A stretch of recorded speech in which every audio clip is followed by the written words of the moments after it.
welcome to a brand new episode of the Nerdpocalypse Podcast. I'm your host, Jay. I'm here with my co-host, Micah. Hey. All right, guys, we're back. Terrence is out this week, but there is plenty to talk about.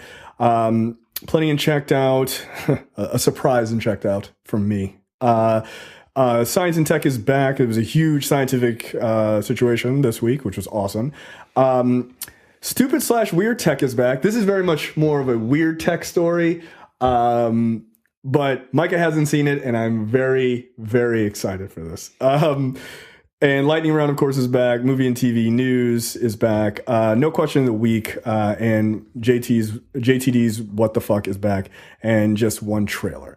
So let's get right into it. And checked out this week, there is a review currently up. Carrie and I sat down and talked about the newly released Brie Larson starring film and directed by Brie Larson, Unicorn Store. So check that out on either the Coming Distractions podcast feed or on YouTube, youtube.com/The Nerdpocalypse. Also, while you're there, you can check out another review that Carrie and I did called The Boy Band Con, the Lou Pearlman story, which is a YouTube Originals documentary that just came out that Carrie watched, which is about Lou Pearlman, who did all of these like boy bands like Backstreet Boys and NSYNC. He was like the guy behind it, who apparently was a massive criminal and doing like one of the largest Ponzi schemes like in American history. Oh, I thought you was going to say he was like some sort of sexual deviant. Yeah, you would think so. You would think that's where it would go. But apparently he was just a financial deviant. Ah, okay. But I mean, that makes sense too. Yeah. I mean, but probably. Right? Right. But probably. Right. You're in the music industry, you're probably, and you're not an artist, you're probably a financial deviant. Yeah, at a minimum. At a bare minimum. At a bare minimum. So, yeah, look for that review, which is also in the same places you can find Unicorn Store. So, lastly, and checked out, I have to apologize to Brad on Dense Pixels because for years I never understood why a red-blooded American would give a shit about a European sport because it's not about us. I watched Formula One Drive to Survive. This is on Netflix. This is their docuseries. Is this the movie with Chris Hemsworth? No, that was Rush. Oh, okay. One very good movie, by the way, very good. Okay. But this is a documentary series about the 2018 Formula One season. It is so fucking good. Yo, like proving that just great filmmaking, if you do it right, you damn near can pull people into anything. Yeah. No, I now want to watch Formula One racing. Like, I'm totally invested. Damn, is it that good? Dude, it's that good. Like, so what they do is they ping pong between the races themselves, right? They're going through the season. Ping ponging between the races themselves and telling you about, like, this is the track and why this track is really fucking cool or, you know, bad or whatever. So that's like the racing aspect, which I can respect. That's fine, right? But then they also get into the personalities of the pilots, as they call them. They're not called drivers; they're called pilots. Okay. Well, I'm going to tell you why they call them that, and then you're going to be like, "Yeah, okay, that kind of makes sense." I mean, does the thing fly off the ground? Let me ask you this: how fast do you think the fastest Formula One car has been tracked? Something ludicrous like 190 or 200 miles an hour. That's cute. 251 miles an hour. Oh, Jesus. Okay. Now, they don't necessarily do 251 all the time. Yeah. But they're going in the twos. Yeah. Like, a lot. But here's the thing I read that I'm like watching the first episode. I was like, okay, this is like kind of interesting. Here's something I read when I was just Googling Formula One. A Formula One race car can apparently go 0 to 100 miles an hour and back to 0 in 5 seconds. What? Yeah, that doesn't even make sense to me. Like, I read that, I was like, how? No, that doesn't make... No. Yes. No. But yes. That doesn't make sense. Which means off the line, they're damn near hitting 100 miles an hour. Right? So it deals with, like, the politicking in Formula One, which I didn't realize was so severe. Like, there's a guy who gets busted for fraud in India, and he like basically gets extradited to India. He has to give up his team at the time, which, by the way, to have a Formula One racing team, you need like a minimum of $100 million. Like, it's insane. But then it's like, it shows the pilots themselves, or drivers, as filthy Americans would call them. And they get you to root for like certain people because of their story. Yeah. Like the top two teams are Mercedes and Ferrari because they have so much fucking money. But like the number 3 team is Red Bull, which is hilarious because they're like, yeah, the Red Bull car. And I'm like, oh, that's kind of weird. Like, why do they keep referring to it as the sponsor car? Like, Mercedes is the owner of the Mercedes car. Ferrari is the owner of the Ferrari car. And I'm like, Red Bull. I was like, well, I guess they're pretty good. And then I look, it's like, oh, it's fucking Aston Martin. Like, call it the Aston Martin car. Don't call it the Red Bull car. But they're the American team, right? And they're actually really good. So, like, but the driver's Australian, and then there's like 2 drivers per team. And so, like, they compete against each other. So there's only 2 seats on the team. So, but you also are trying to win the championship too at the same time, right? So you're a team, but not really a team. Yeah. Right. So there's a lot to it. But the shooting of the races is really quite impressive. Like, I have to say, it's one of these things where like they do slow-mo and speed ramping and like cockpit type shooting and shit like that. It's I'm like, you feel the speed in the shooting. Like, you do, because it is insanely fast. And also the music and the sound work is really impressive. Like my wife wasn't home, so I could, turn up my music. Can you turn it down, please? I'm like, nah, fuck that. Crank that shit. The dog will be fine. He understands what's happening.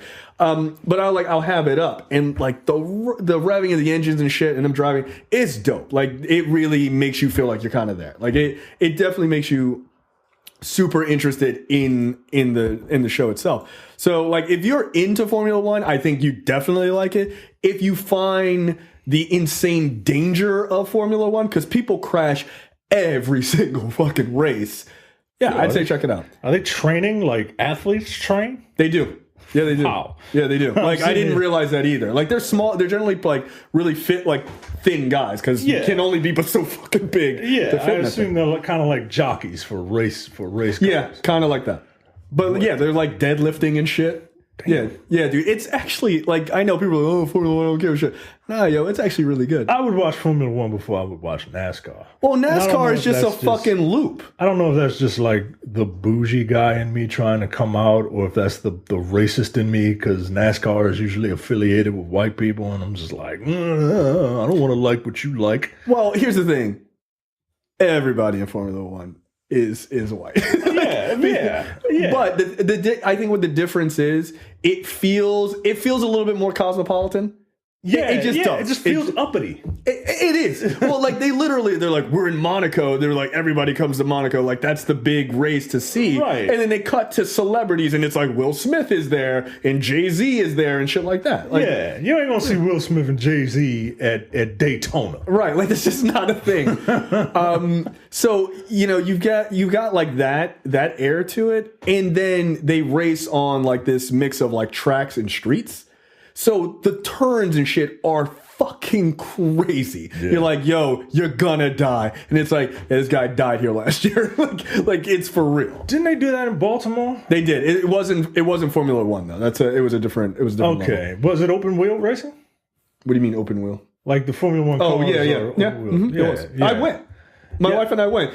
She was like, "Do you want to go to this?" I was like, "I guess." Like, this seems stupid. Years later, I'm like, damn, that was kind of dope. I remember, but they're not going nearly as fast as these guys. I remember it because I used to work for the Department of Transportation in Baltimore, right? And it was our job to get all that stuff set up.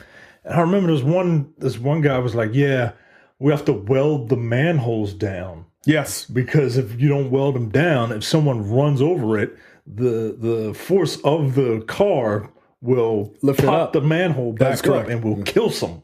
Yeah. So what was in Baltimore was just it was an American.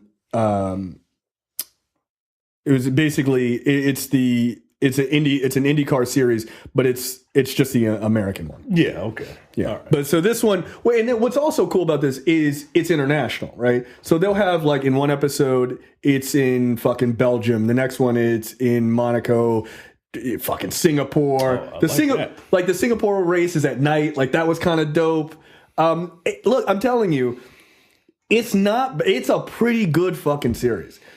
I would not watch Formula One racing like on ESPN if I knew that every season was going to be put into this series. I would watch it this way because it's super interesting. It's super interesting. There's like, not to too much harping on this, but I thought this was kind of cool. So Renault is one of the teams, right? Renault is a European car maker, if you don't know. Renault also makes engines for these cars. Mm-hmm. So there was a whole thing between Red Bull and Renault because like Renault they'll make their car with their engine, like a top of the line engine. But all the engines Renault makes for everyone else is not the top of the line version, of course, right? Yeah. So then there's this whole thing of not only are they competitive racers, like the teams are competing, but then the company, Red Bull, decides we're not going to use Renault's engine anymore. And they announce it in the middle of the season to not use it in the next season. So then there's like this rivalry shit that happens, like on the field and off the field shit. Like it was pretty wild. And one of the things I would like to see in American sports is they announce team changes in the middle of the season prior. So this one guy was like, I'm leaving Red Bull to go with this other team. They announced it in the middle of the season for next year. But he still got half the season to go. Huh. So how the fuck does that work? So then he gets like weirdly isolated. It's yeah, that's kind of weird because basketball they do that mid-season, like they have like mid-season trades, but it's immediate. Nah, yo, so you still on the team. Yeah, that's wild. Can you imagine if LeBron was like, I'm leaving to go to the Lakers, and he's like in the middle of the season? People would be like, yo, fuck you, dude.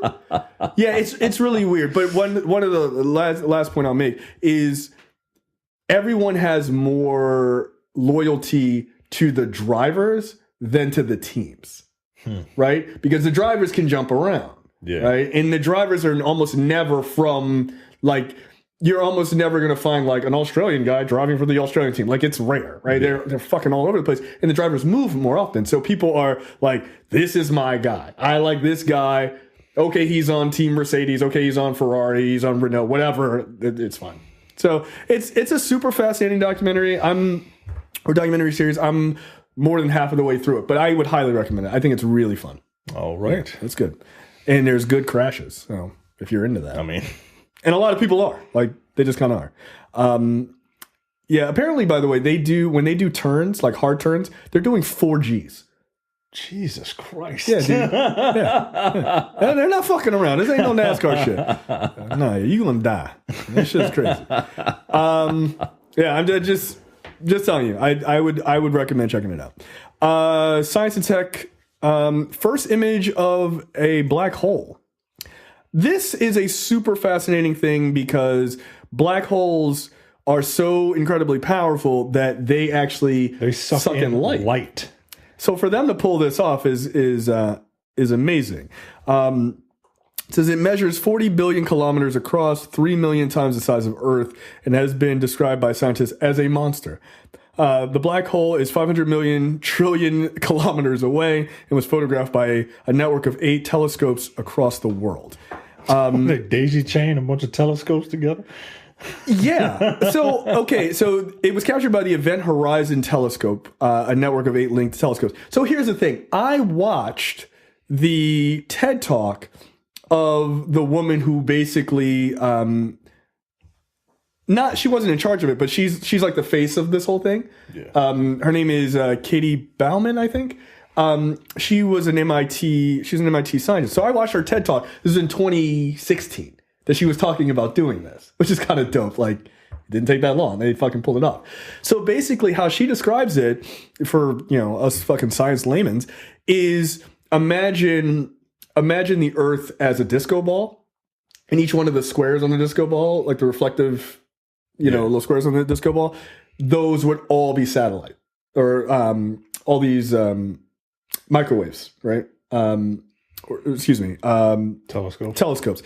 And she said basically in order to see the black hole, because what they're doing is the color is the refraction of light coming, like, I don't know, I guess I'm a bit confused, but it's a refraction of light coming off of the black hole as it's pulling light in. Like, it's kind of a wild thing. But she said, imagine in order to have enough data to push in far enough, a telescope to push in far enough to see this thing, because it's 1,000,000 trillion kilometers away, you would need a telescope the size of the Earth. And she was like, well, that's obviously not possible. So what they do is each one of those squares on the disco ball, she was like, take the vast majority of them away. And so you're left with 8. And those were all these high-power telescopes. And so then they each take a... Okay. The first one is already at 3601 West Cold Spring Lane, Baltimore. The second one is already at 903 Taylor Avenue, Towson. The third one is already at 9660 West Road, Suite 101, Owens Mills.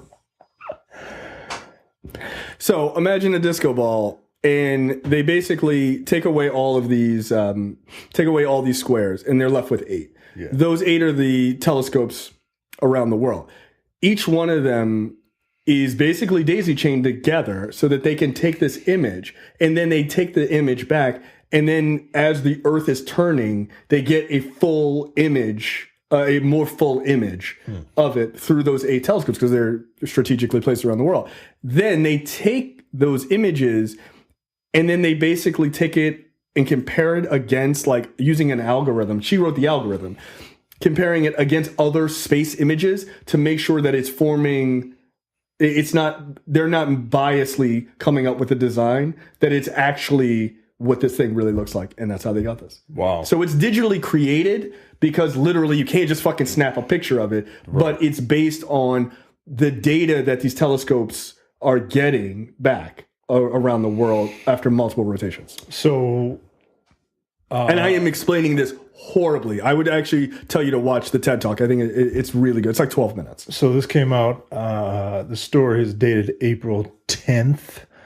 How long did it take for black hole deniers to start shouting at the internet? I don't know, but I'm sure they're still screaming about they couldn't have done this because the Earth is flat. Like, how did they get all the images?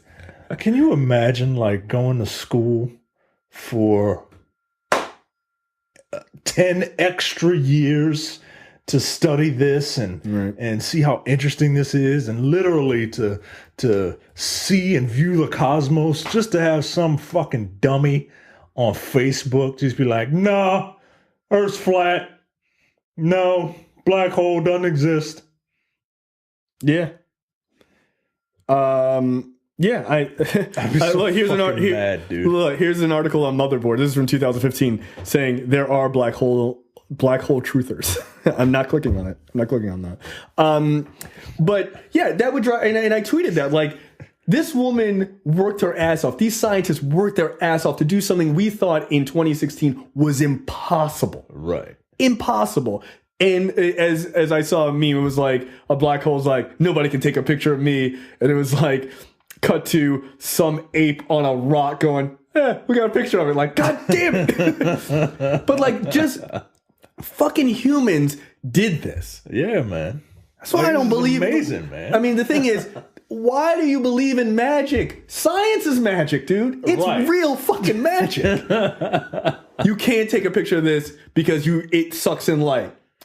Hold my telescope. Like, and they fucking did it. And that's dope. And she was young, by the way. She's super fucking young. For them to accomplish something like this is tremendous. It was something like a petabyte of data that they were pulling in from the telescopes in order to basically reimagine what this thing looks like. Yeah. A petabyte, if you don't know, is a million terabytes, which a million terabytes is a million gigabytes. So, give you some perspective. Yeah, she's super young.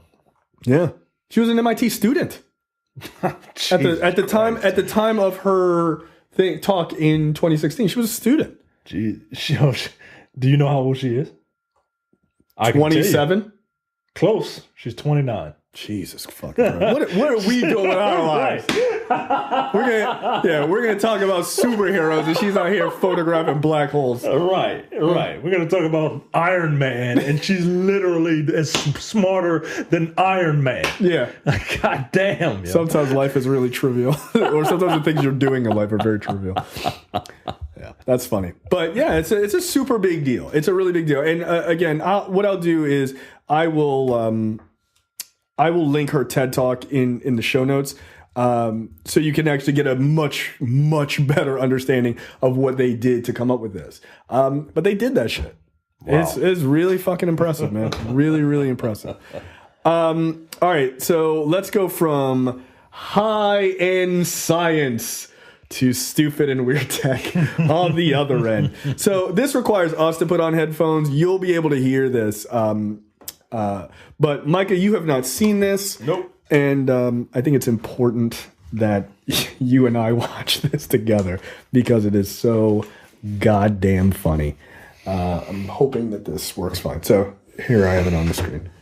This is called the, you know what? I'm not even going to give you a name. Every superhero has strengths and weaknesses. Scorchman, Strength, fire. Weakness, fire extinguishers. Catman, Strength, always lands on his feet. Weakness, laser pointers. Hamsterman, Strength, he's in a giant hamster ball. Weakness, he's in a giant hamster ball. And there's me. Colossal Man, My superpower, strength. My weakness, porn. Bet you didn't see that one coming. No one ever does. This is my buddy Jeff. Yeah, but you can call me Wingman. I mean, I can't fly. I'm just super supportive. So just call me Jeff. Just Jeff. Look, some people feel like porn doesn't negatively affect them, but if you're like me and you've struggled to get away from it, here's how I did it. All right, so my story, I was 12 years old the first time I saw Pornonite.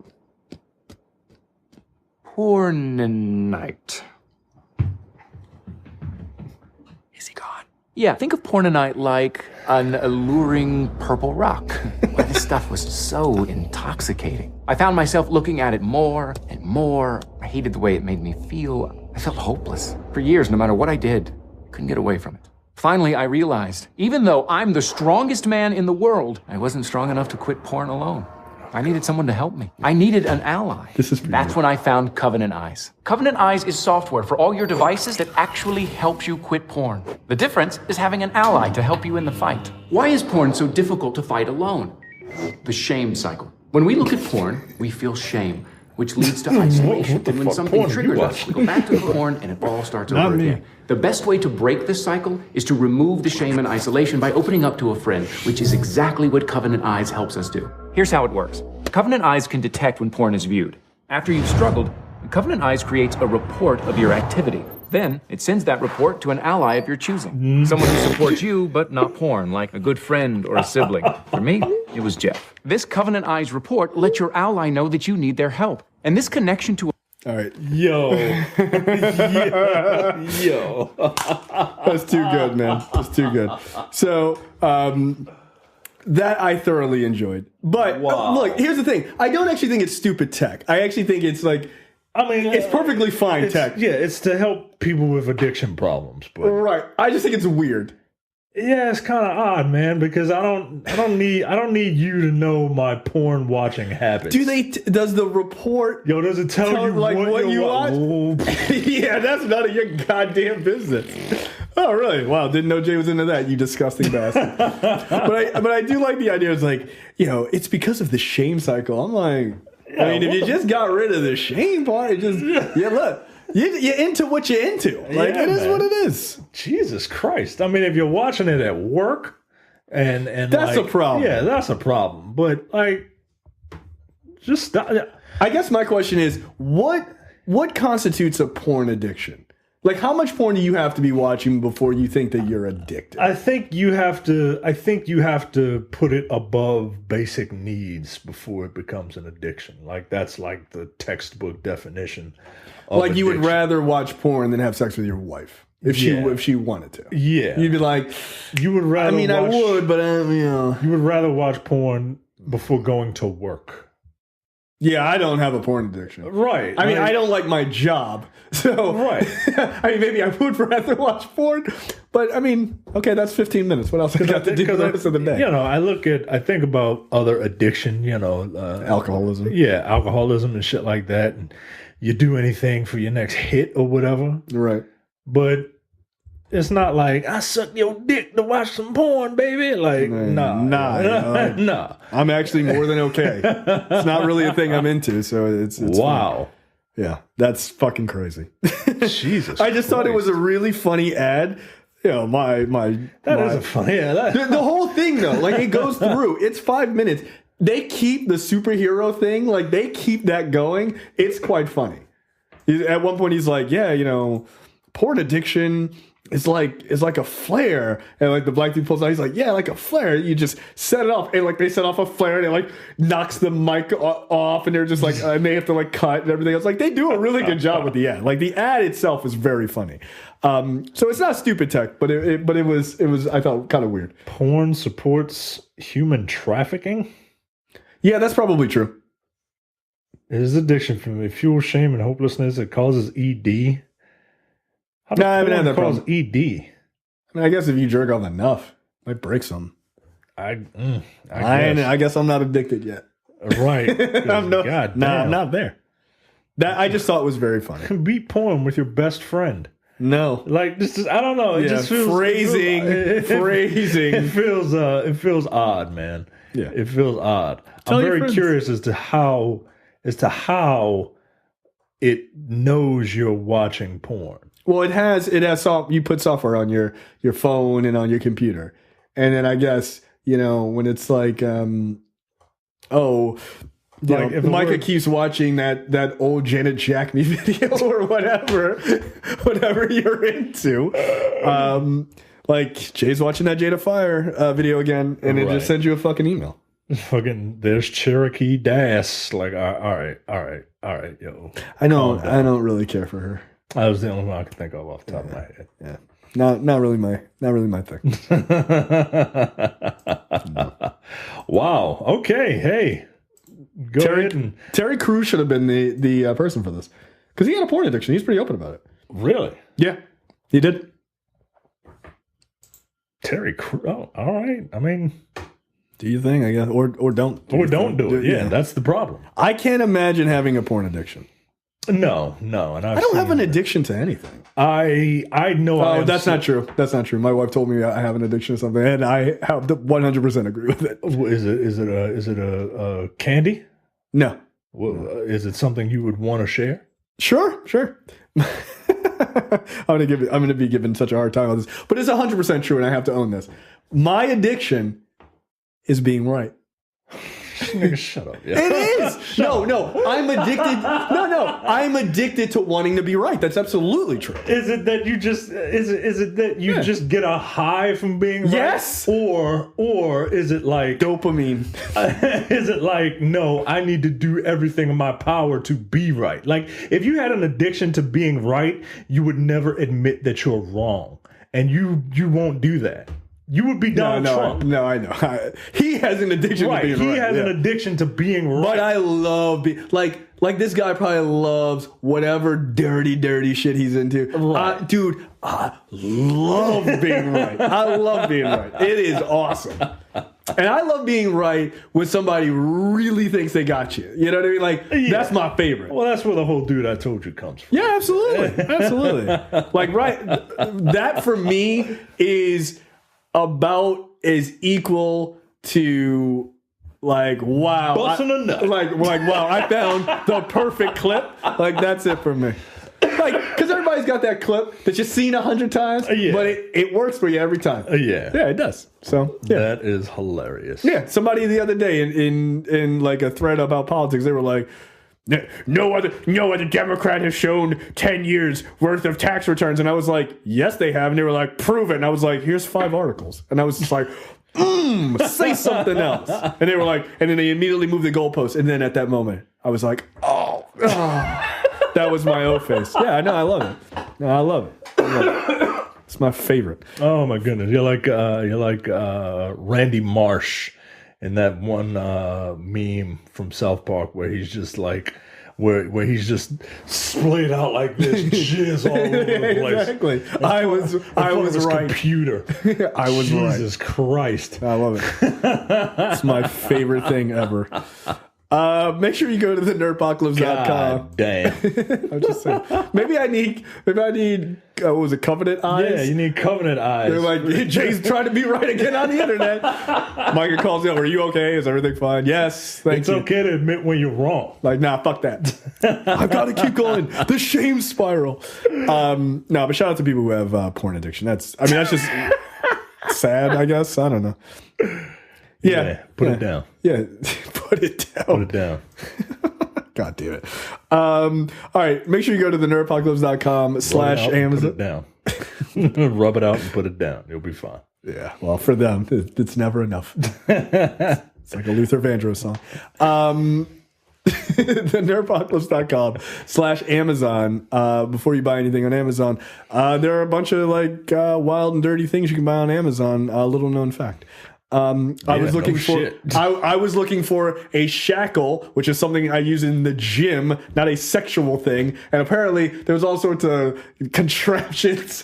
It's like, what is all of this? Okay, so you don't have what I'm looking for. Well, it's Thanks. call a shackle, for God's sake. Yeah, I know, but that's not my fault. I wasn't looking for something like that. I mean, I was like, wish list, for later. I'm not shopping for that now.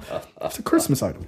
We were going to buy one of those in Amsterdam, but I'm sorry, what? We couldn't. We couldn't bring it home on the plane.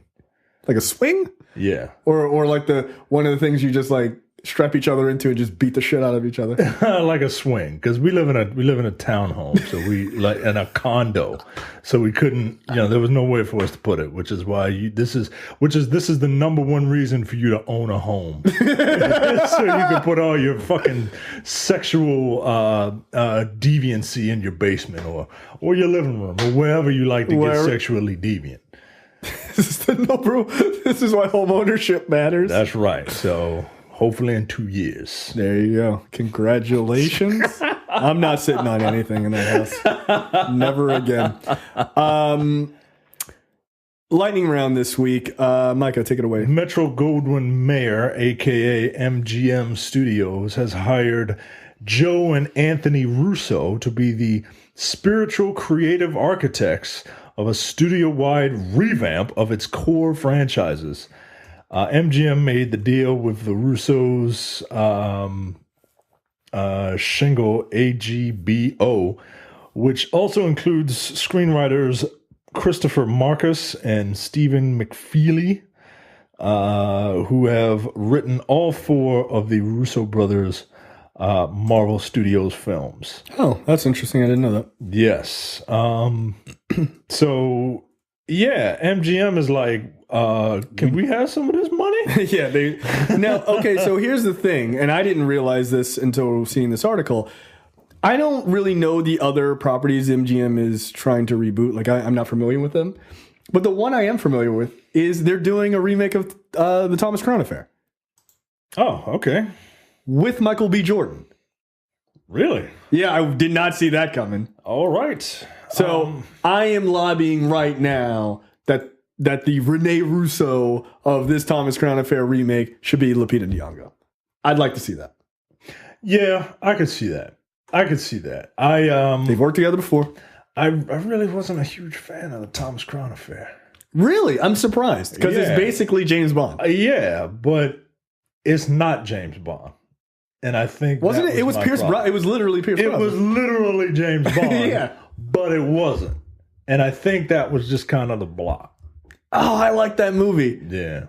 Everyone says that movie's good. Maybe I'll have to give it another shot. Yeah, you got to say Rene Russo's. Ah. Which was kind of a big deal because she was like 50 at the time. I was like, okay, she's still great. It's all right. What other films do they have? List of films. Let's just go for something recent because... Yeah, I don't know that MGM... they don't have Ben-Hur, the 2016 version? I didn't see that. Magnificent Seven? The Pink Panther, Poltergeist, It's a Mad, Mad, Mad World. I could see the Rats of Nymph and Hacienda. Again, these are movies I don't know. I could totally see them doing the Pink Panther. All right. Yeah, I guess so. But I guess I'm not really blown away by the MGM properties. Yeah. In the modern era. In the modern era. But you've seen the MGM logo. It's the logo with the lion, right? So everyone has seen it. Leo the Lion. Yeah, everyone has seen it, but they really haven't been much of a force in Hollywood in quite a while. Yeah, in a good long while. Now, I've never seen the original Thomas Crown Affair with Steve McQueen and Faye Dunaway. I actually should remedy that because I think Steve McQueen is super dope. And also Faye Dunaway was a very good actress. That's interesting. Michael B. Jordan. Is it going to take place in Oakland? Right. I hope it's just like, nah, fuck that. It's in Oakland this time.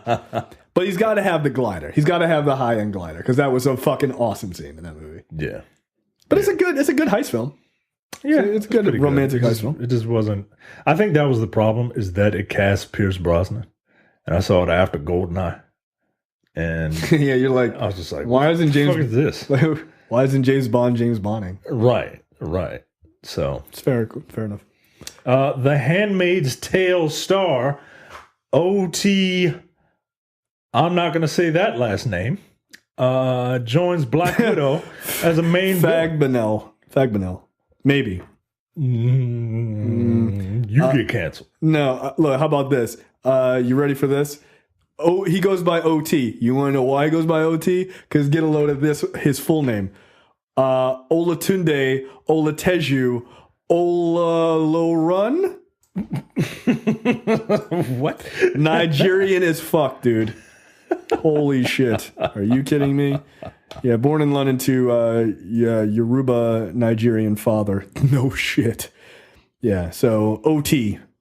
Where's the T? OT. I think because his first name is Olatunde. So I guess he was like, all right. OT. Wow. Fagbinell, I think. Okay. I don't watch The Handmaid's Tale. I do. My wife is very upset that I don't watch it with her, but at the same time, I'm like, how can you watch it? Because now you got to get ready for it. You got to know what's coming. Apparently, yeah. I can't. I don't want that in my fiction because we're on the verge of it right now. Yeah, you're waiting until maybe you'll watch it after we get through this. Yeah. Let's get up out of this valley that we're in. That's fair. And then I'll watch your all too real dystopian, dude. It is future, dude. It really is. Like, I can't watch more than 2 episodes at a time. I'm just like, I get really fucking sad and depressed. Yeah, man. Yeah, it's hard. My wife is like, she'll pick like the sunniest day of the week. She's like, yeah, you want to watch The Handmaid's Tale? Fuck no. I want to. Is it raining? Is the weather awful? Are we trapped in the house? Can't do anything. It's dark. Now we can watch The Handmaid's Tale. Is Mississippi damned off Netflix? Right, exactly. Jesus Christ. It's more depressing than that. Like it is. If that's even possible, it's more depressing. He's going to be in the highly anticipated Black Widow solo movie. Any details on who he is supposed to be? He is supposed to be the main villain, and the talk is that he's most likely playing Taskmaster. Oh, and I kind of wanted Andre Holland to be Taskmaster. Maybe. Like, we don't know. Yeah. I mean, because he could be playing like a corporate business guy. It's like, because Taskmaster's whole thing is like he's loyal to his employer. So it could easily be one of the two of them is the employer. Like, so who knows? Still could be Andre Holland. I just want to see, or that maybe he beat Andre Holland out for the role. So who knows? I just want to see Taskmaster on screen, right? Like, how are they going to do him? Like, I've seen Taskmaster in 3 different like iterations, right? The traditional one with the cape and the hood and the Skeletor mask and the tights and the cuffed boots, right? Like, that's the classic one. Then there's the one that's essentially just like wearing a hockey mask. Yeah. And then there was one that was done by this one artist that I thought was kind of cool. He had like an energy shield instead of like a traditional Roy on Shield. But yeah, like you're looking at that classic one right there. I mean, I don't expect that. I expect something more like that. Yeah, that's not bad. I like that. That's not bad at all. It kind of looks like the Casey Jones mask, which is I think way more reasonable than like kind of an actual skeleton face. Yeah, than an actual skeleton face, and so I think it'll be interesting to see Taskmaster on screen, and I think it'll be cool because if you don't know, Taskmaster's like ability is that he has like eidetic muscle memory. Yes. Like if he sees someone do something and it's not like superhuman, like he can do it, right? Like he may not be as strong as Captain America, but if he sees how Captain America fights, he can fight like Captain America. If he sees, Hawkeye do like a trick shot, then he can do that trick shot.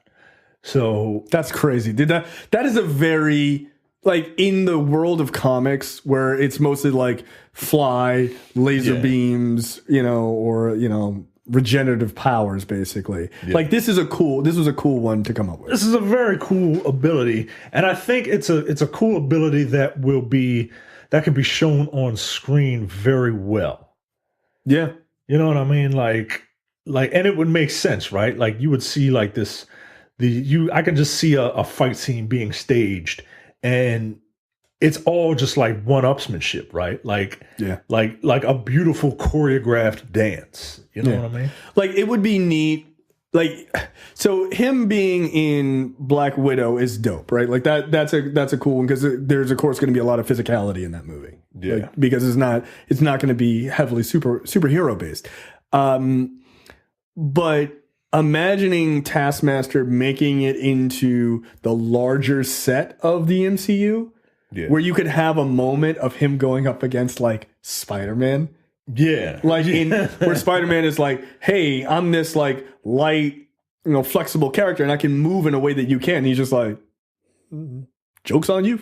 Right. No, but I can, and like being able to mimic, Spider-Man or Cap or, Luke Cage or Iron Fist or any of those guys is pretty dope. So, spoiler alert for the Spider-Man video game, Taskmaster is one of the villains in the game. He's like an optional villain that you can fight.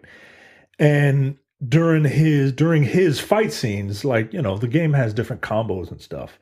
If you do the same combo, he's just going to block that shit. Yeah, he just figured it out. Yeah, because I've seen that before. And then which makes you have to keep switching up your combos and using different gadgets and stuff, because if you use one move twice, like that's it. Like he fucking hits hard.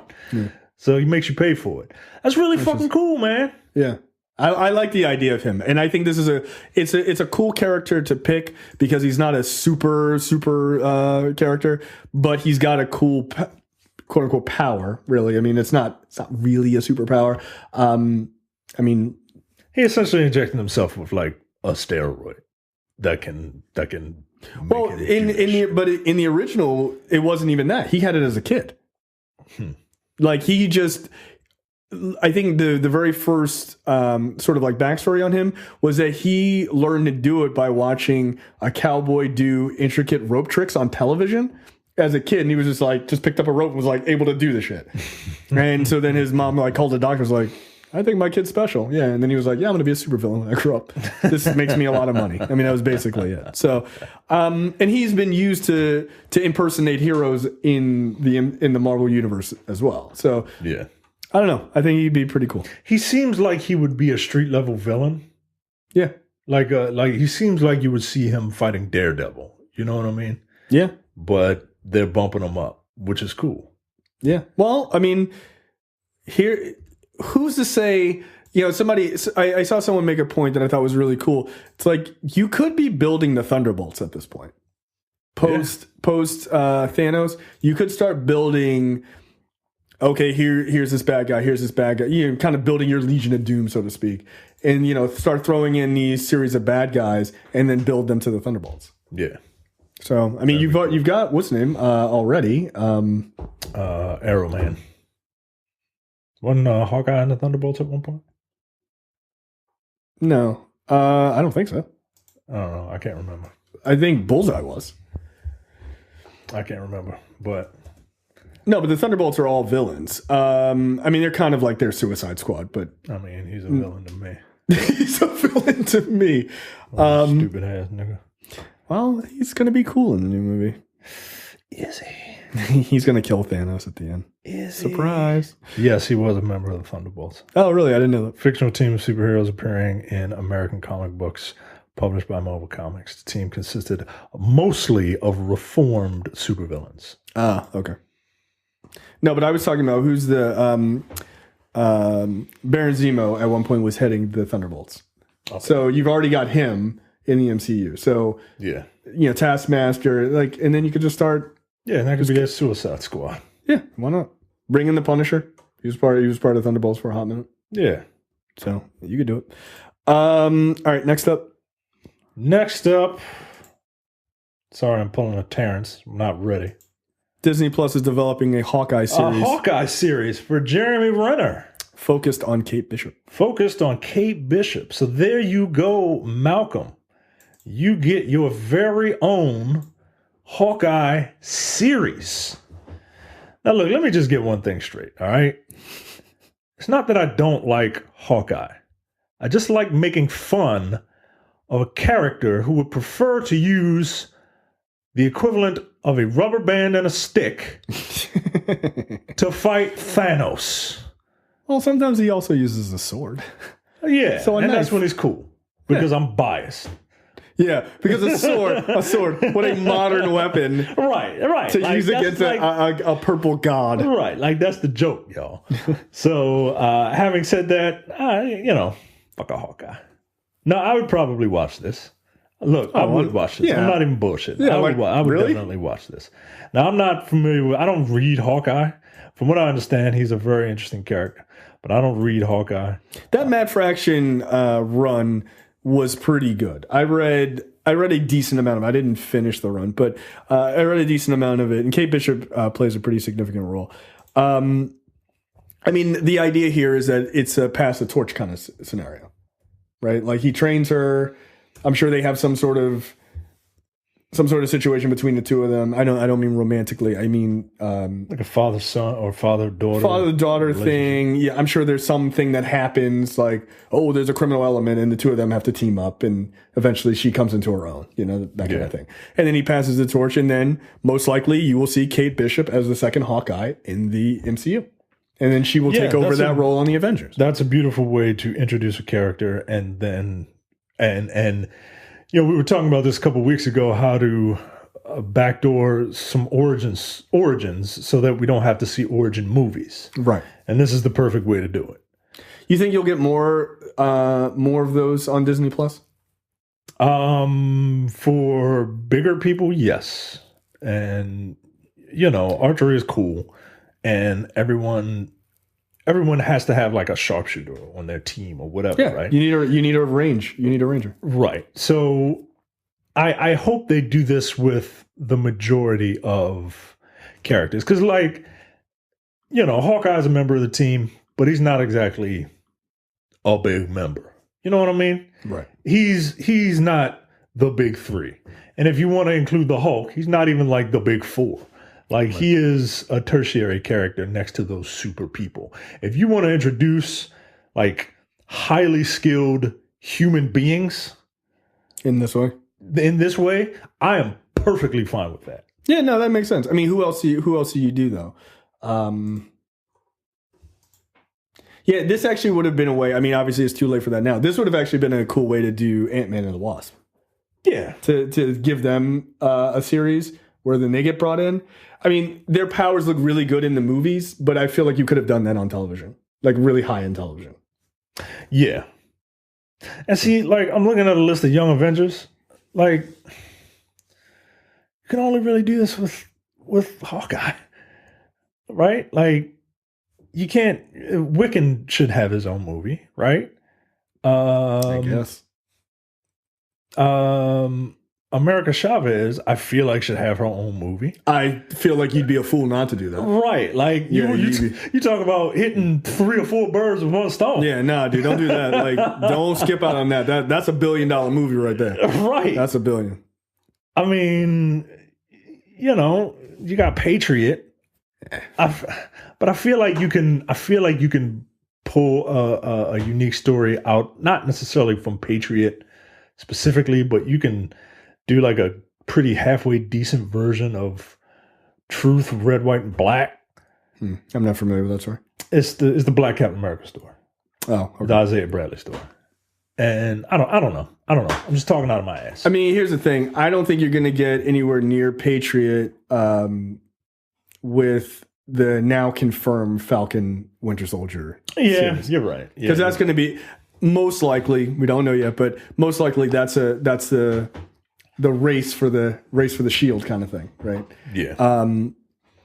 Which should be fun. I think it's going to be a lot more fun than people think. Because those guys had a real very good chemistry together. They were really great. Yeah, in Civil War, they were 2 dudes fighting for Captain America's affection. Yo. Yeah, they literally were. There's his old friend and his new friend, and they don't really get along. You know what I mean? Like, that's funny to me. Yeah, I don't know. Yeah, absolutely. All right, next up. No sequel to Transformers: The Last Night.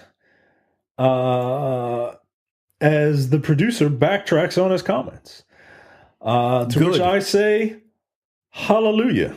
Yes. Can you feel a brand new day? That would be stupid. That would be 100% stupid, which is why part of the reason why I don't fly off the handle a lot is because some people just kind of talk shit just to be talking shit or put stuff out there just to gauge response. You know what I mean? Yeah, that's very true. And until I see like some real confirmation. Now, look, one of the producers said it, right? So I'm not mad at you if you thought that this was going to happen. Yeah, he's the producer of the fucking movie. Right. But at the same time, I need somebody to tell me the cameras are rolling before I believe stuff now. Yeah, well, everything is a lie. In the movie news industry, like there's so much of it is just bullshit. Right. Yeah. So, but yeah, anyway, regarding this story, yeah, it wouldn't make sense to go back. Like, Bumblebee was a soft reboot of Transformers. Like, full stop. Right. Let's just, and it was a hit. It was a critical and commercial success. Why would you go backwards? Why? Yeah, it just didn't make sense. No, it fundamentally went against the whole point of doing the Bumblebee movie. Right. Hey guys, we got a hit. Why don't we undercut that with this garbage? Right. Why don't we hold on to Michael Bay's crap? So yeah, I'm glad he went back on that. Here's my only thing to this. Stop letting this guy talk to the press. Yeah. Because this isn't the only part that he fucked up. He also said, oh, maybe the Transformers will be fucking each other in the other movie. I'm like, yo, what are you talking about? Like, what are you talking about? Knock it off. Just stop saying things. So, yeah, just stop letting Lorenzo de Bonaventura, just stop having him talk to the press. How do Transformers repopulate their race? Robobone? Because the only female Transformer I know off the top of my head is RC. And are you trying to tell me that the Transformers have like a Smurfs thing going on? I'm not telling you that. I'm not telling you that. I don't know. I am not up on Transformer lore. Maybe much like the male seahorse, the male Transformers have the babies. Oh, you know what? You don't know. There you go. Maybe they just maybe Transformers. Maybe they're called Transformers for a reason, and they can just do whatever they want. They can go back and forth between whatever sex. They can choose. Yo, it's not just a clever name about cars to robots. Let me find out that this franchise, they're like those frogs, right? Like the frogs that can change their sex on this franchise that's worth $1 bajillion was secretly a pro-trans franchise. How Transformers have Babies. How do Transformers have babies? All right, here we go. In Transformers animated continuity, it seems clear that Transformers do not reproduce sexually. Optimus Prime appears stunned that Sari tells him where the human babies come from. On the flip side, IDW continuity, female Transformers are specifically created. So, I guess they're built, which is weird.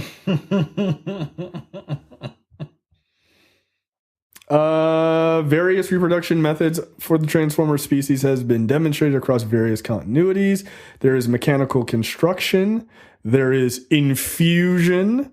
Infusion. That sounds like a euphemism. Yeah. Once a new Transformer body has been built, it must still be infused with life. What the fiction from the Beast era after would gloss as spark from a godlike outside source. In the Generation 1 cartoon, the source is Vector Sigma. In the Marvel Comics, it's Creation Matrix, which houses the essence of Primus. So Primus jizzes into a bot. Yep, that's what that sounds like to me. Spark. And then there's Resurrection, which is exactly what it sounds like. And then there's budding. The Transformers Generation 2 comic introduced the concept of asexual budding. Bubbles and lesions of apparently liquid metal form on a robot's chest, accompanied by energy discharge. Yeah. The process grows more intense until a large mass of liquid metal bursts free from the chest and slowly forms into a protoform like blank figure, and then solidifies into a full Transformer. Illustrations suggest that this has something to do with a communal event with others surrounding the budding robot in a circle. And then there is sounds like an orgy to me. And then there is sexual reproduction. To quote Rat Trap in The Agenda Part 1, quote, "Oh yeah, scouting the enemy. So find any new positions." Despite most despite most continuities having male and female genders, gender being a mental and social classification as opposed to sexes, a physical distinction, and a definite strong history of romance existing between these genders, there is a little conical evidence for Transformers reproducing sexually. Nah, that bumping uglies or whatever that was sounds like Transformer orgies to me. But that's how they do it. No, but like literally, they come through their chests. Look, Rat Trap is fucking Bumblebee. Like it's happening. And he's fucking Bumblebee in Bumblebee's car form. Yeah, he's got his back wheels up. Giving them the fucking business. Yo, this is on the Transformers fandom wiki page. We didn't make this up. This is out there. Could that be the image for the show, or is that too narrow? Oh no, it's high quality. Man, I mean, because you ain't gonna believe this. That shit is fucking hilarious. All right, I'm gonna snag that picture. Bumblebee is literally engine down, ass up. That's fucking hilarious. Is this your hero? This is him? Oh shit! All right, I'm holding on to that. I'm gonna extract that. Boy, image. That puts that Bumblebee movie into perspective. He's like, oh shit, here comes a Rat Trap. What's up, yo? Yeah, so they fuck each other.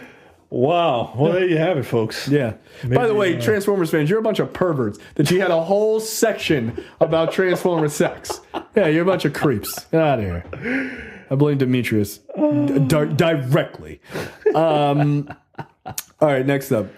An actor has been cast to play an older incarnation of Bruce Wayne Batman for season 2 of DC Universe's Titans series. Fuck Batman, that show. Cool. It's none other than Sir Jorah Mormont himself, Ian Glenn. For you Game of Thrones fans, he is the guy that was sweet on Daenerys Targaryen and would do anything for her because he wanted to get in them draws.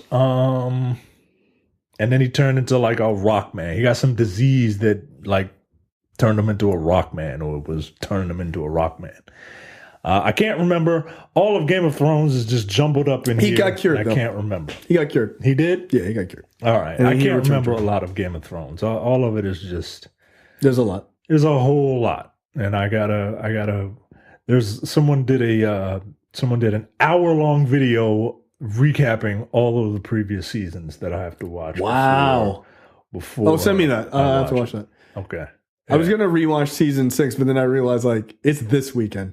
Yeah, it's this weekend. Yeah, so I ain't ain't no gonna make way I'm rewatching all that shit. Nah, I'm good. My wife was like, "You think I could catch up?" I'm like, no, you can't. Yeah, that's what I told my wife. So she hadn't seen it. Just don't. I was don't like, bother. look, just start I told her to start at season 3. We're going to watch a really good recap of the first 2 seasons, because those are slogs to get through. Yeah, they kind of are. But season 3, shit gets moving real fast. Yeah. So, nah, sorry. You didn't get on the train early enough. It's almost It's over. too late. It's too late now. All right. Movie and TV news this week.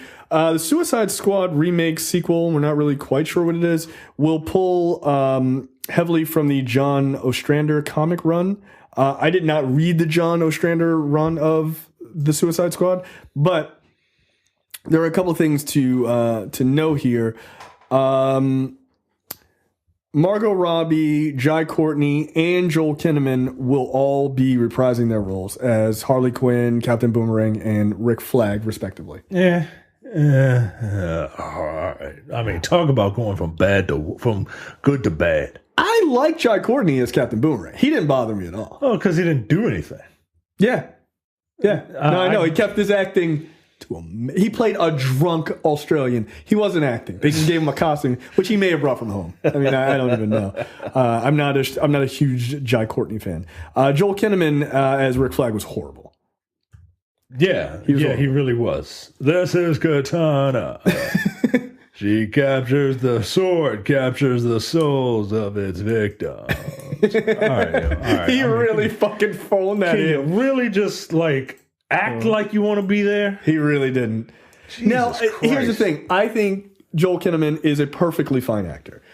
I think if you punch up the script and you actually give him lines that don't fucking suck, I think maybe he could make Rick Flag work. Maybe. We'll see. Maybe. That being said, so the John Ostrander comic run was kind of interesting because it was in the 80s. They actually had a whole thing of that team fighting against a group called Onslaught in the Middle East at their headquarters in a fake Middle Eastern country called Korak. And Onslaught was basically this team of other powered villains, like really, really, really, really F-level powered villains. It wasn't Magneto and Charles Xavier's consciousness. No, it was not. Formed. That was a terrible 90s storyline. Oh, look, they combined. Oh, great. This is dumb. So this actually makes much more sense as a villain setup in this movie than the original Suicide Squad, because it actually has them going, like, they might actually have a chance to show off their powers toe-to-toe with somebody.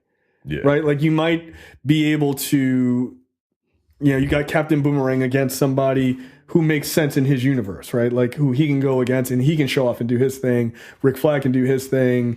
King Shark and Polka Dot Man, they can all do their thing against the villains are crazy. Wow, yo.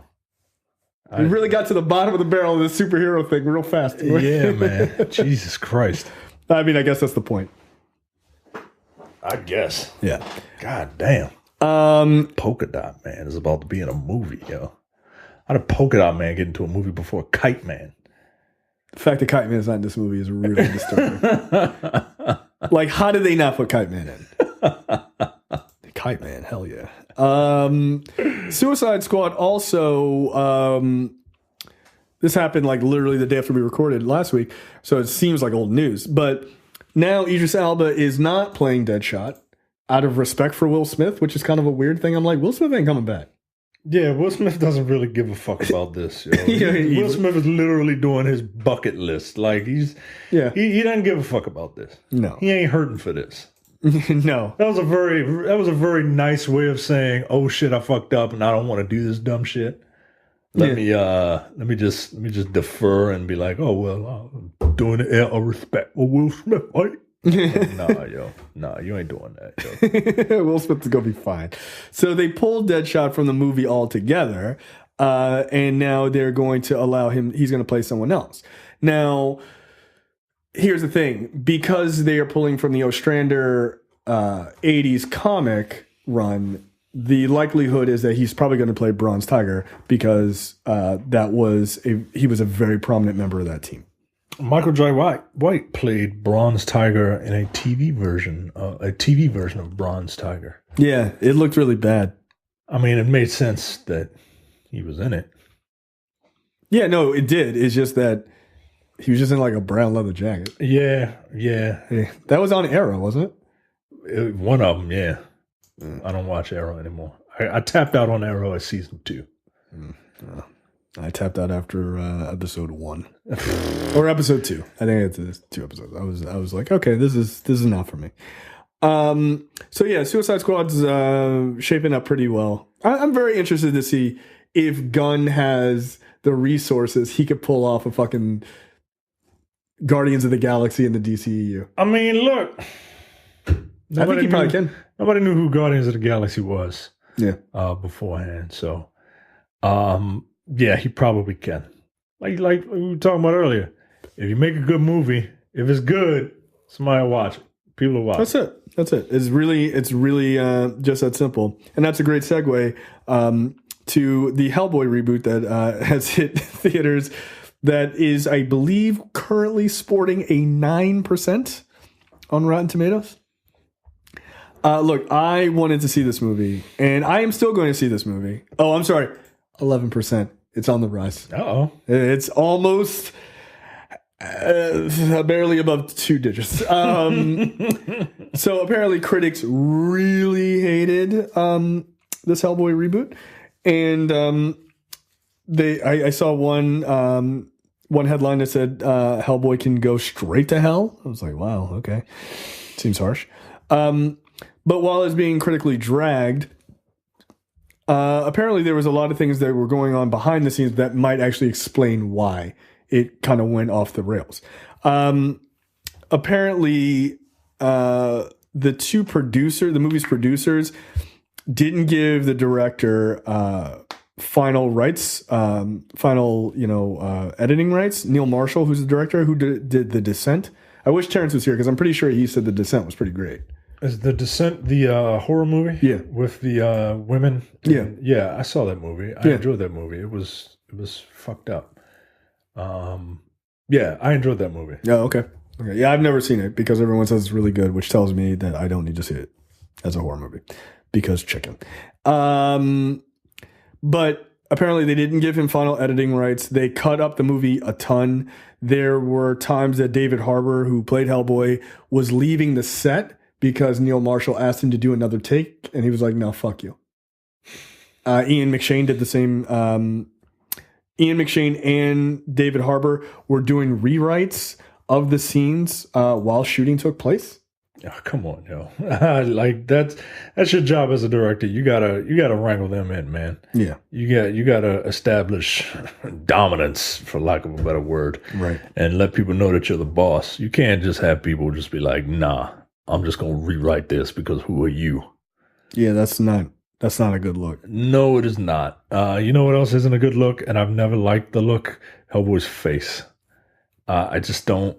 There's something about it that in this particular design. This particular Ron Perlman was fine, and I don't know if it's just because I'm used to seeing Ron Perlman. I don't know if it's because Ron Perlman's face kind of looks weird, like it should be. Like, but cover that with heavy makeup, right? But.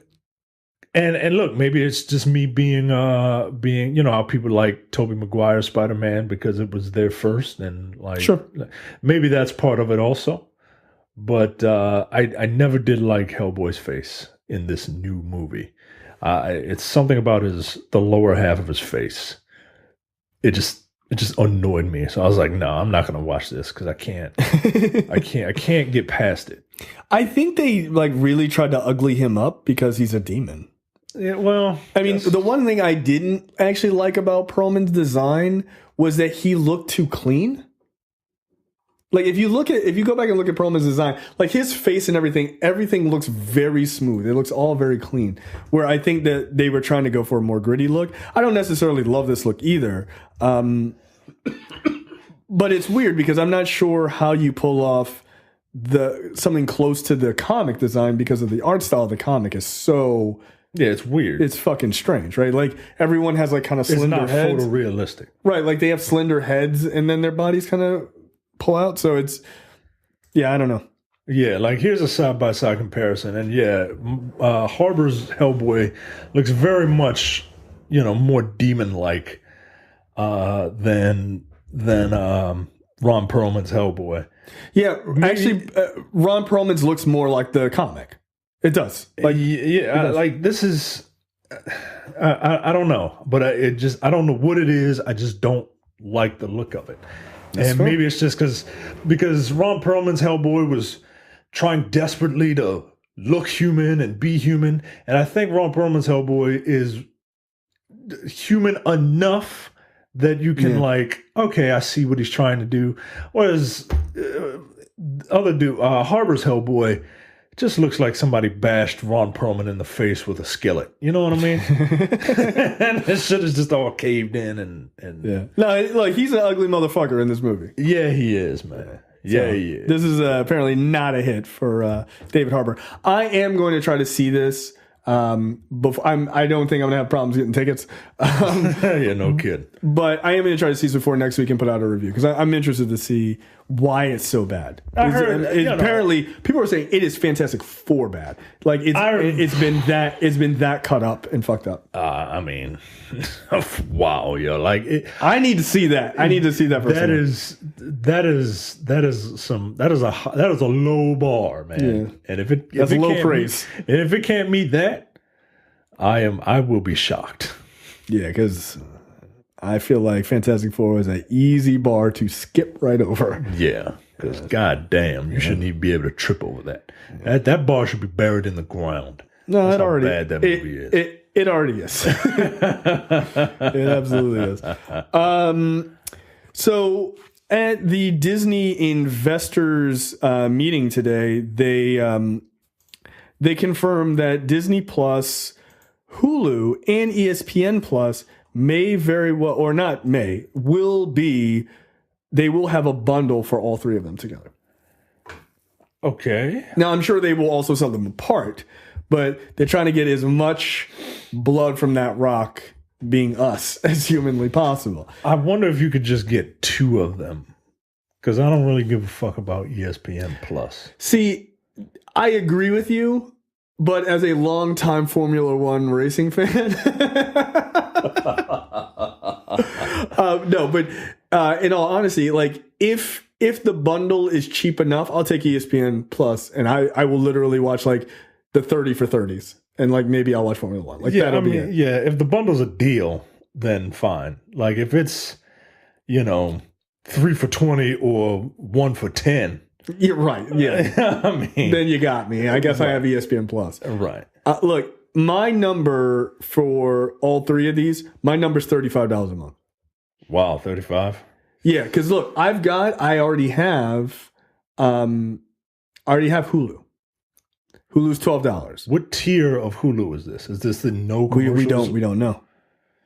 We don't know. Right. So here's what I'm thinking. Right now, ESPN Plus is $5 a month. Right now, I pay $12 a month for Hulu Plus or for Hulu, right? So that if I wanted ESPN, that's $17. Disney Plus is supposed to come in cheaper than Netflix. Now Netflix is now $12.99. So it to me it would make sense for Disney to come in at about 10. Yeah. So 10, that's 20. Was it $27? I'm willing to go as high as 35 to get all three. I kind of want it to be 30, but 30 would 30 would be fucking ideal. Yeah, I mean, once it's 35, then, you know, I'm going to have some serious conversations about maybe trying to kill cable.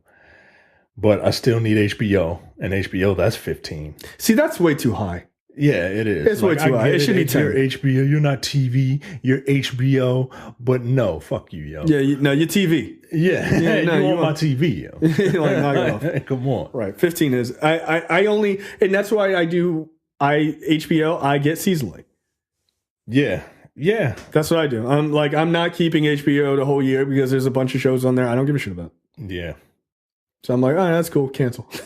I'll see you back when Game of Thrones. Spring. Yeah, it's basically. Oh, True Detective's back and Game of Thrones. Cool. Veep is back. Yeah. Do you watch Veep? I'm not caught up. Yo, Veep might be the funniest fucking thing I've ever seen. Is this his last season? This is the last season. Okay. And she's running for president again. Yep. I mean, I cannot tell you how that Veep is appointment television for me. Really? Yeah, I love it. The C word? She's fucking great. Like, I'm sad that this is the last season. Yeah. Yeah, man. That show is amazing. Yeah. I feel that way about Silicon Valley. That's another entertainment. show. That's appointment television for me. Yeah, like those two shows are in your wheelhouse 100%. Yeah, like they really are. Yeah, I don't watch Veep as much as I probably should. Man. Yeah, I probably should. It's about politics, and it's just... I watched like the first 2 seasons, I think. Not trash humor, blue humor. Yeah. It's blue humor with politics with a bunch of quick-witted people. Yeah. Oh, my God, man. And it's got, Julie Louis-Dreyfus in it. And it's got a Seinfeld alum in it. Yeah, and I love her. This is perfect for you. She has aged very well. Yes, she has. Yeah, she looks great. She really does. So yeah, 35 is the top of the line for this package for me. You get this down to 25. Oh, that's not a question. Look, ESPN Plus, like, cling. I guess I'm watching Sports Center or whatever. Like, I'll never watch that. But I feel like if they really want to pull people in, if they do 25 or 30, I think they got you.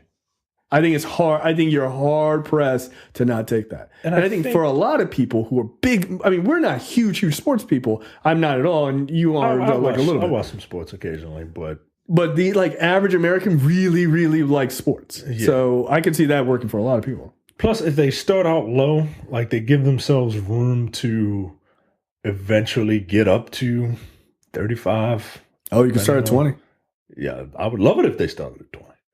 Hell, I would even take 20 as the introductory offer and them telling me that after 6 months they're going to bump it up to 25 or 30. Right. And I wouldn't feel the sting of that. But the closer you get to 40 is then I got to start really looking at what I'm getting here. Yeah. Well, look, I can tell you right now, if I have to make the choice, I will happily just get Disney Plus. And that's just an additional $10 a month or whatever it is. But it's going to be under 12. Yeah. It's going to be under 12. So if Disney Plus was like $8 a month, it'd be so good. I know it's not going to be, but that would be dope. Last but certainly not least, Kevin Feige confirms or doesn't confirm, but gives you an expectation when the X-Men will be showing up. And I say that because it's very specific in what he says. When asked, hey, when are they coming? He says, it'll be a while. It's all just beginning in the 5-year plan that we've been working on before any of that was set. So really it's much more for us, less about specifics of when and where the X-Men will appear right now, and more just the comfort factor that how nice it is to have them home. That they're all back, but it will be a very long time. So basically 5 years. Here's my thing. He specifically is talking about the X-Men. He did not say anything about the Fantastic Four. And I think the Fantastic Four, they have their 60th anniversaries coming up. Mm-hmm. There is no fucking way that they would miss an opportunity. I think it's I want to say it's 2021 there's no way they missed that opportunity to bring out a Fantastic Four movie on the 60th, the Marvel's first family on their anniversary. But the X-Men, I'm sure will wait. So I'm a little scared to put this out there because, I'm one of the people that if you put something out there, like my luck is so bad that the opposite will happen. Yeah, like Green Book. Yeah, like Green Book, exactly. That was fucking hilarious. But I'm gonna put it out there. I have this dream. I have this little dream that I go see Endgame. Oh, by the way, yes, 2021 is the 60th anniversary of Fantastic Four. I have this dream that I go see Endgame, right? And it's amazing, right? And they do the post-credit stingers, right? And the first one, the mid-credit stinger is, okay, something cute, like the shawarma scene, right? Yeah. And then the end credit stinger is something, is they introduce what will eventually be the new big bad. I think that's very likely. And that it is Dr. Doom. And now look, it's not going to happen, right? We don't know that. It's not going to happen. We don't know that. But that's my dream. That's my dream. I don't want much. I got everything else that I've ever wanted out of life except this. Except for a Dr. Doom done right on screen. Kev, I feel like I could call you Kev, given the amount of money that I've spent watching your product. Kev, if you could just do me this solid so that I can bring my boy whose middle namesake is after Victor Von Doom. It's weird you named your son Doom. That's just fucking strange. If you could just do this for me so that I can bring my boy up so in a world where Dr. Doom is fully realized, I will do whatever you want for multiple phase situation. Oh my God. I can't. And he would be such an interesting villain to do for a number of reasons, but he's not like Thanos, right? He's not like fucking evil. Well, depends on who's writing. Yeah, okay. Slow down. All right, I feel like he did wear his one true love as a skin. He wore her skin as armor one time, but that's neither here nor there. Wait, who was that? Dr. Doom. No. Who was the person he wore? Valeria. This girl. That's disgusting. Yeah. Well, he wanted power, so he killed her and took her skin and made a leather suit. And then the Fantastic Four had to get help from Doctor Strange to stop him. Like, it's... Yeah, this thing is psycho. He's a psychopath. But I do think the difference between Doom and Thanos is that Thanos is, like, in the MCU was always on his way. Yeah. Doom just lives on Earth. Yeah. So he's just like, hey, I'm going to Congress. Hey, right. I'm hanging out, I'm doing shit. Like, Thanos is like, it was a big deal. It's like, run from it, dread it, run from it. Destiny still arrives. When you see Thanos walk through that portal, you're like, oh my God, he's on Earth. But Doom is just like, he lives over there. He's right there. You can just fly over there. So that makes for a villain who's much more menacing because he's always around. Yeah, he's always around. He's full of ambition, and he sees like, yo, this world is just it would mean a lot to me if you could do that. And I need that because I will be there. We will be seeing the screening together. I need to be there just to see your response. That way you can never deny this to anyone in public. I'll be like, nope. He squealed like a little girl. I was there. I am. I'm going to. Like, if my dream would have come true, all of y'all will hear it because because I will be screaming from the mountaintop. You won't be able to control yourself. I won't. So, we will do. Obviously, we're going to do a review that'll be spoiler free, but we will do a deep dive, like a long deep dive. I'm sure we'll get a number of people here, to do a deep dive. I would love to do the whole thing, the whole 22 movie saga. Maybe not the Infinity Saga. Yeah, not individual movies per se. Oh, you're talking about just so. Oh, that's an interesting one. A round table. That conversation. Like if we would start with Iron Man. If there's anything that we want to talk about with Iron Man, 10, 15 minutes. Yeah. And then, as we get later on to it, as the movies mature, as the movies get more complicated and stories get more complicated, then we allocate time for that. And look, stuff like Thor, The Dark World, we're not really going to talk about a lot. You know what I mean? Stuff like Iron Man 2, while I've rewatched it and it's not as bad as I remember it being, we're not going to talk a lot about that. It's not Thor: The Dark World, Iron Man 2, Iron Man 3's ending is a big deal, but not so much the Mandarin part, but like him saying like, I'm kind of done with this. Right. Ant-Man, we're not really going to talk too much because about they don't have massive impact in the Infinity Saga. Right. Guardians has a big impact in that saga. Like, things like that, those have big impacts. Even Winter Soldier has big impacts, right? Because you're introducing 2 new heroes at that point. There are a lot of things that happen in there. Yeah. So, maybe that's what we'll do. Probably just because I'm sure they're knowing the group of nerds that we have here. Yeah, it'll be our own little Infinity right. Infinity War. That fucking panic scene, just like, right. Like, Jesus Christ, everyone's here. But we might just do that audio only, where we just we'll just pack the table and we'll just get a bunch of mics, pack the table in, and we'll have a conversation. Yeah. And I'll have to play referee, so I'm fucking... Yeah, it's going to have to be like, all right, you got the talking stick. Right, yeah. Here's the ball. You go now. But yeah, I think that would be an interesting conversation, like a real deep dive. Yeah. Okay. I like that idea. So, yeah, look for that. It just won't be on video, because there's just no fucking way. Way too many. Like, to have a bunch of people with their backs to the cameras. Right. It doesn't work. And we don't have the money to have someone walking around in this not that big of a room.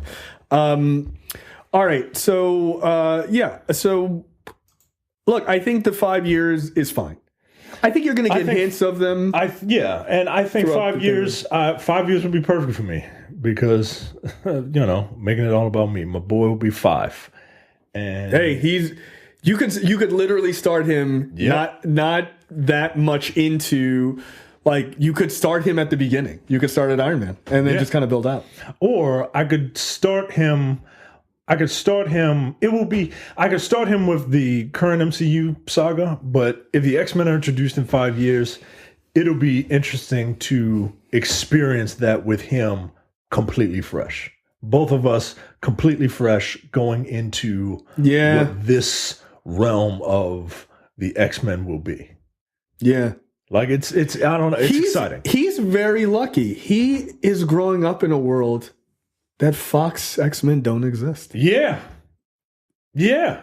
He's growing up in a world where the Fantastic Four movies don't exist. All 3 of them. He's grown up in a world where he doesn't have to know that his dad spat on a movie poster because he was so disgusted with that Fantastic movie. That's funny because I feel like you forgot I'm his godfather, and I'm definitely going to tell him that story. Yeah, no, I will.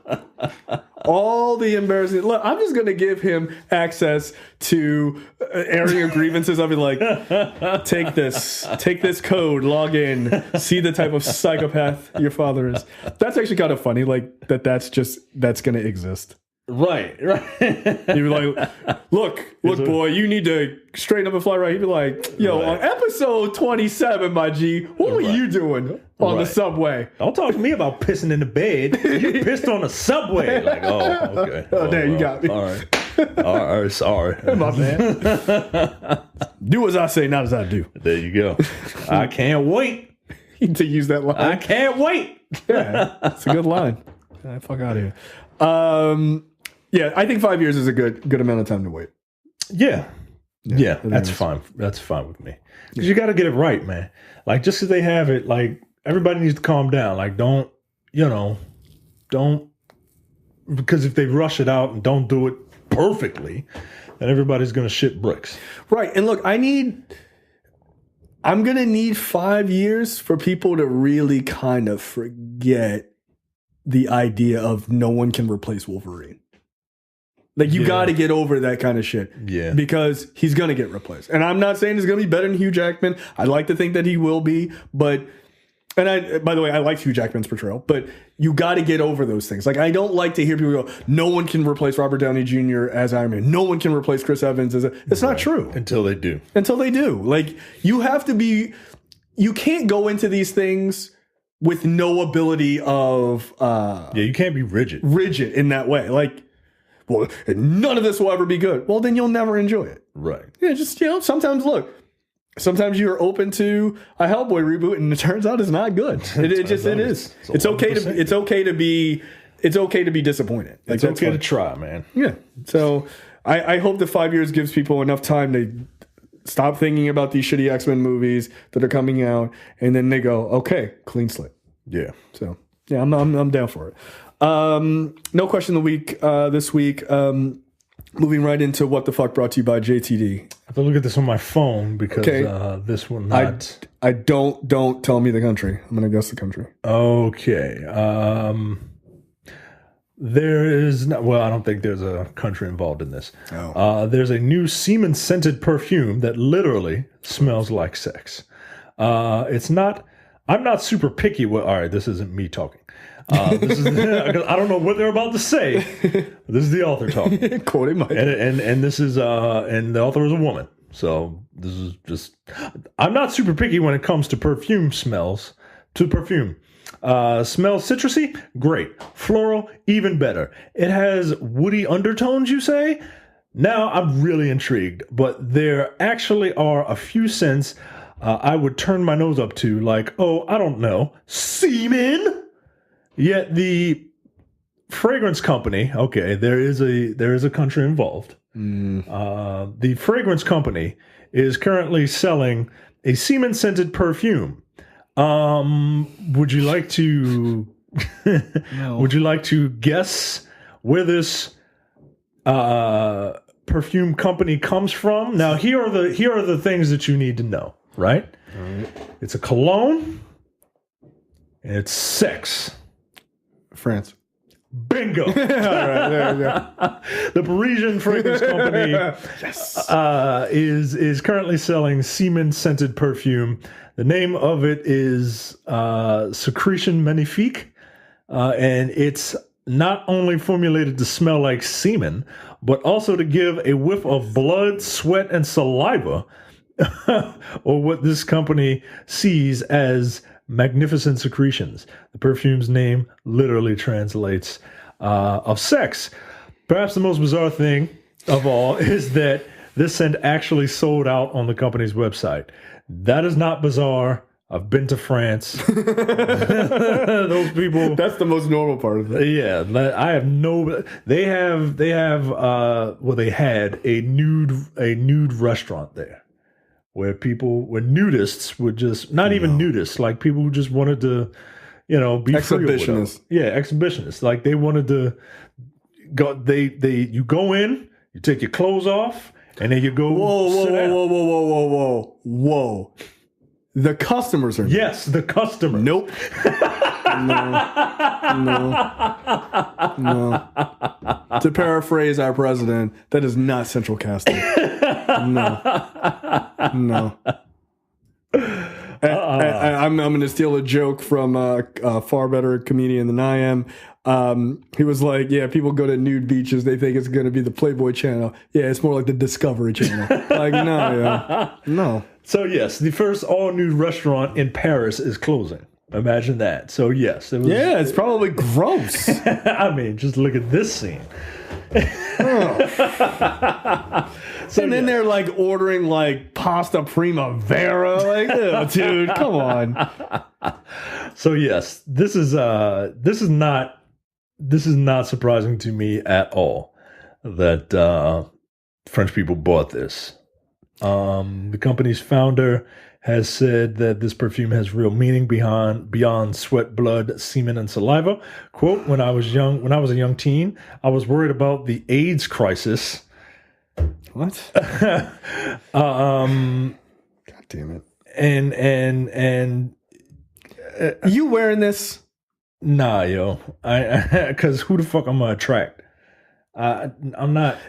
Is this for women or for men? Look. It smells like semen. It could be. Look, it could be for anybody, I guess. Yeah, I mean, I suppose so. But no, I'm not. No, I'm married. I don't need to attract anybody. Okay, that's a fair point. But I've never smelled jizz. Yeah. So I don't know. I mean, I know with like, sort of, body odor after sex, like. Badussy, yeah. We all know what badussy smells like. Right. And I don't want to spray that on me. Right. That's why you take showers afterwards. Right. The French are dirty, You're a wild group of people, man. Hey, do you want... do you want to smell like Badussy? No, Jacques, I don't. Go away. Stop touching me. No, that's weird, man. That is not... No, I don't see I'm good, man. Actually. I don't see it. So... It smells like semen.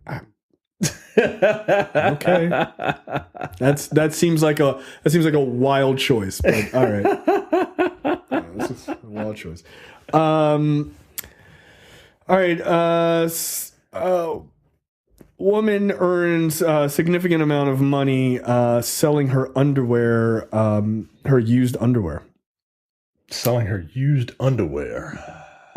I can't tell you how much because that would possibly give it away.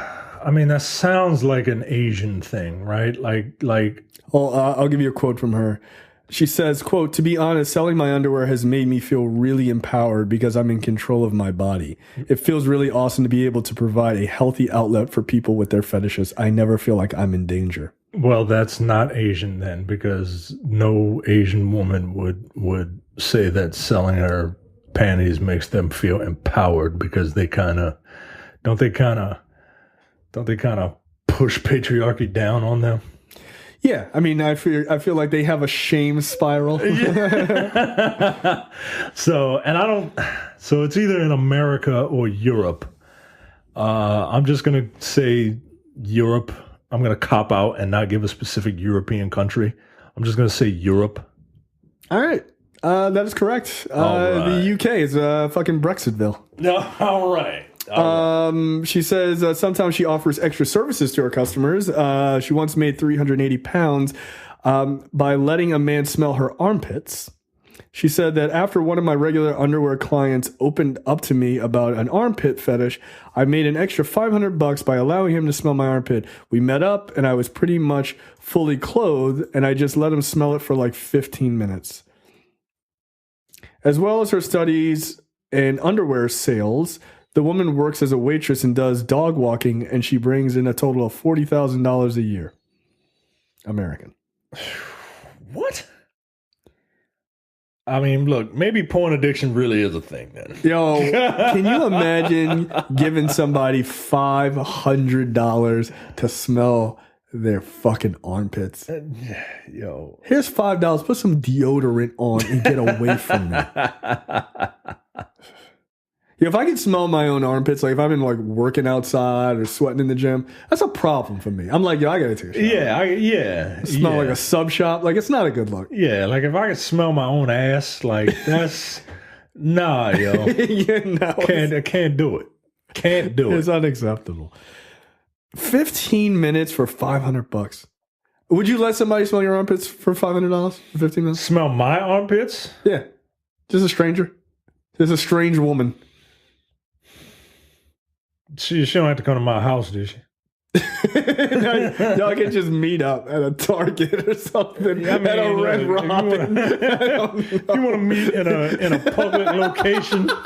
If you want to meet in a public location, and you want to smell my armpits, and then COD, cash on delivery, then yeah, because I could use the money right now. So yeah, you can smell my armpits. Here's the funny thing: is you saying that, I imagine me asking your wife that about you. Like, would she allow you to do it? She would 100. She'd be like, yeah, get that money. Yeah, absolutely she would. She would pimp out me and my smelly armpits to bring money in the house. Now, would you smell anyone's armpit for any amount of money? I mean, if my wife wants to pay me to smell her armpits for whatever reason, Like, would you smell, if someone paid you $500 to smell a random woman's armpits, would you do it for 15 minutes? it depends on what the woman look like. I mean, I hate to be like that, but I'm gonna be like that. Sorry. Are you on a scooter? Are you on a rascal? Are we outside of a Walmart? I don't know. And then, like you said, my wife will be like, "No, you smell it. Get that money. We need that money." See, look, it's not me, it's you. You are a terrible person. I mean, look. I did not bring up I didn't say anything about Scooter. All right, there you go. You be willing to sniff some fat woman's That's armpit. not what I said. I said I didn't say that. Much like my comments about Meghan McCain, they stay in a private chat window. Oh shit! Now allow me to go back to pretending I'm a good person. Terrence would do it. He would do what? He would sniff a big fat white woman's armpit. He would pay for the privilege. I just imagining his fucking face as he's listening to this. We're gonna get a message being like, "Fuck you both." I'm looking forward to the middle finger emoji that I'm gonna get at 2:00 in the morning. Oh yeah, 100%, 100%. He would pay for the pleasure. That's funny. It's a true story. A lot of people don't know that about Terrence, but he has a deeply, deeply seated armpit fetish. It's really weird. It's really weird. Just saying. He does. He doesn't like to talk about it, but yeah. I mean, I know he does subscribe to that Covenant Eyes. Yeah, thing. he doesn't And like to talk about it because of stuff like this. We're shaming him. Yeah, he's isolating him. He's into a shame spiral. And then that triggers him to sniff more armpits.